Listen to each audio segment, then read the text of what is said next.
அண்மையில் நான் சில விஷயங்கள் பார்த்தேன். மோட்டார் சைக்கிள் சரி, வாகனங்கள் கார்கள் சரி, ஓடுறாக்கள் கடைசி நேரம் பிரேக் பிடிச்சு பழகினோம். இந்த சடன் பிரேக்னு சொல்கிறது. இந்த கடைசி நேரம் பிரேக் பிடிக்கிறதுக்கு முக்கிய காரணம் முன்னால் போகிற வாகனமும் அதே மாதிரி சடனாக பிரேக் பிடிக்குது. ஆனால் அப்படியான சடன் பிரேக்கை நாங்கள் இல்லாமல் பண்ணுறதுக்கு ஒரு வகை இருக்குது. என்னென்னா, நீங்கள் இந்த சேஃப் டிஸ்டன்ஸ் என்று சொல்கிறது, முன்னால் போகிற வாகனத்துக்கும் உங்களுக்கும் இடையில் இருக்கிற டிஸ்டன்ஸ்.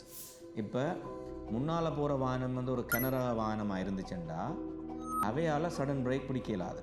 அவள் சடன் பிரேக் பிடித்தாலும் அந்த வாகனத்தின் வெயிட்டை பொறுத்தது அது ஸ்டாப்பிங் டிஸ்டன்ஸ் நிப்பாட்டுற தூரம் கூடவே இருக்கும். மோட்டார் சைக்கிளில் போகிறாக்கள் சடனாக பிரேக் பிடிச்சா வேகமாக நிப்பாட்டுறதுக்கான வாய்ப்பு இருக்குது. அப்படி இருந்தும் இங்கே மோட்டார் சைக்கிள் ஓடுறவ சரியான வாகனத்தை கிட்ட வச்சு ஓடினோம். அப்போ சடன் பிரேக் பிடிக்க வாகனத்தை ஒன்று பின்பக்கம் போய் அடிபட்டு தான் நிப்பாட்டினோம். அது மாதிரி வாகனங்கள் ஒரு இடத்துல டிராஃபிக் லைட்லேயோ ஸ்டாப் சைன்லேயோ நிற்குதுண்டா இந்த வாகனத்துக்கு பின்னால் ஒட்டை கொண்டு போய் மோட்டார் சைக்கிள் ஆட்டோ காரை வச்சோன்னு நிற்கணும்.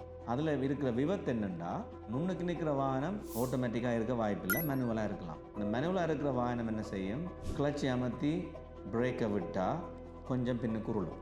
அந்த வாகனத்தின் இடையை பொறுத்து உருள்ற வேகமும் வீரியமும் கூடவே இருக்கும். அப்போ என்ன நடக்க போது, உங்களோட வாகனம் அதுக்கு நசிய போகும். தயவு செய்து நீங்கள் ஒரு சேஃப் டிஸ்டன்ஸை மெயின்டைன் பண்ணுங்கள். கார் வாகனங்களில் போகிறாக்கள், பெரிய வாகனங்களில் போகிறாக்களுக்கு எவ்வளோ தூரம் எஸ்டிமேட் பண்ணுற கஷ்டம். அதுக்கு ஒரு ரூல் ஆஃப் தம்ன்னு சொல்கிறது.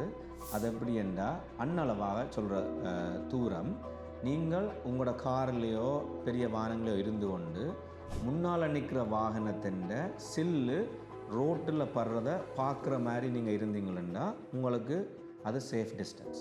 அப்படி இருந்தால் எதுவும் அவசரத்துக்கு முன்னால் இருக்கிற வாகனம் பின்னுக்கு உருளுதுன்னா நீங்கள் உடனே வெட்டி கொண்டு போகிறதுக்கான இடம் இருக்குன்னு அர்த்தம். ஸோ தயவு செய்து அந்த ஒரு சேஃப் டிஸ்டன்ஸை மெயின்டைன் பண்ணுங்க.